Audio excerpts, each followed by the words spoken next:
Good morning and welcome to this InvestGlass Power Boost. InvestGlass is #1 Swiss CRM built for finance but also for many other industries. In today's InvestGlass Power Boost, I'm going to talk about automations and automation from lead capture. I'm pretty sure that you know what a lead capture is. For instance, on investglass.com, you have this form that is used obviously to capture different behaviors, different requests from prospects.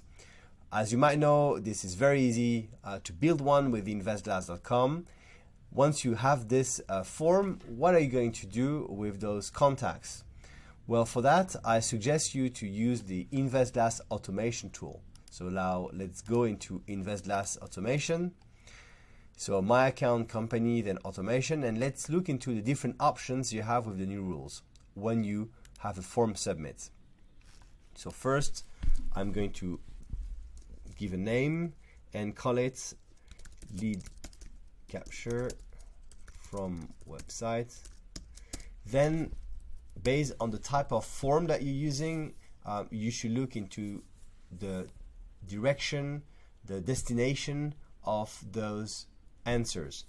Usually we use it for contacts. This means that all information that you're going to capture will go directly into the contact table. Then on record action, this is the important part of it. I'm going to move my face here. All right, here form submit, and this is where you're going to select the form that you're going to use for this automation. Okay, so for me it's new onboarding. Now I can select different types of conditions. This is important if you don't want to trigger the automation in any configuration. So for instance, if the if someone wants to have a meeting but is in a specific zone, then perhaps you want to have a specific geographical zone. Perhaps you want to have an automation only for this zone, and maybe another type of automation for another geographical zone, right? So this is where you will actually play with those fields, give some conditions. The system is extremely flexible, and you can also have and or conditions. So I'll let you have fun and create your own scenarios of this. It's super powerful. Here I'm going to do it with all the fields. And here, what I'm interested by to use is the update record, right? So update record. And now I'm going to have another field, another page showing me different options.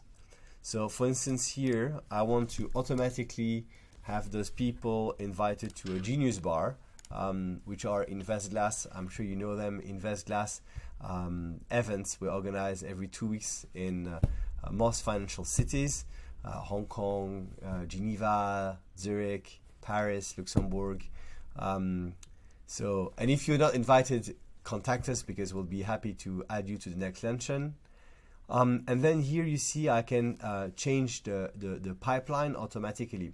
So this is super powerful because once you acquire new leads from your form, perhaps you want automatically to put them into a sales pipeline, right? You just don't want to keep them somewhere idle.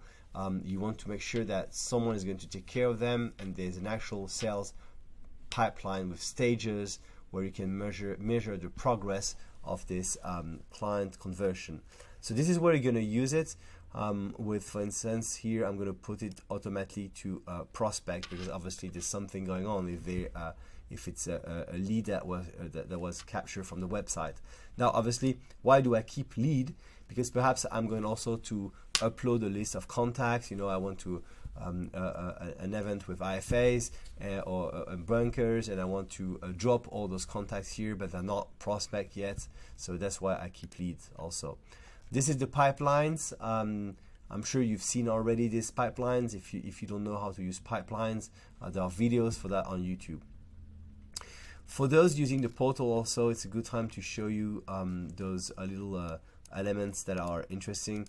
First, you have the possibility to grant an access to the client portal. So this is very useful if you're building private equity or venture portals, or if just simply you want to grant an access to a portal with some specific content. This is how you're going to automatically send credentials to your prospects or your future customers, right? The system works with an email or username system. So if it's an email, then it will be their emails. If it's a username, then it's going to be their username that will be given either because they input it or because it's going to be generated automatically. This is super powerful because you've seen one automation, I put a prospect into a sales pipeline, and at the same time I also open access to the client portal. Send notification also, it's the possibility to send a notification to someone specific, so here to a member or to the owner. A member will be someone from your team specifically notified that something happened, where an owner will be the actual owner of the record. Here you see it's extremely rich. You can create multiple scenarios. I hope you enjoyed this this Power Boost Monday video, and I look forward to seeing you next week with new automations. Thank you. Have a lovely day.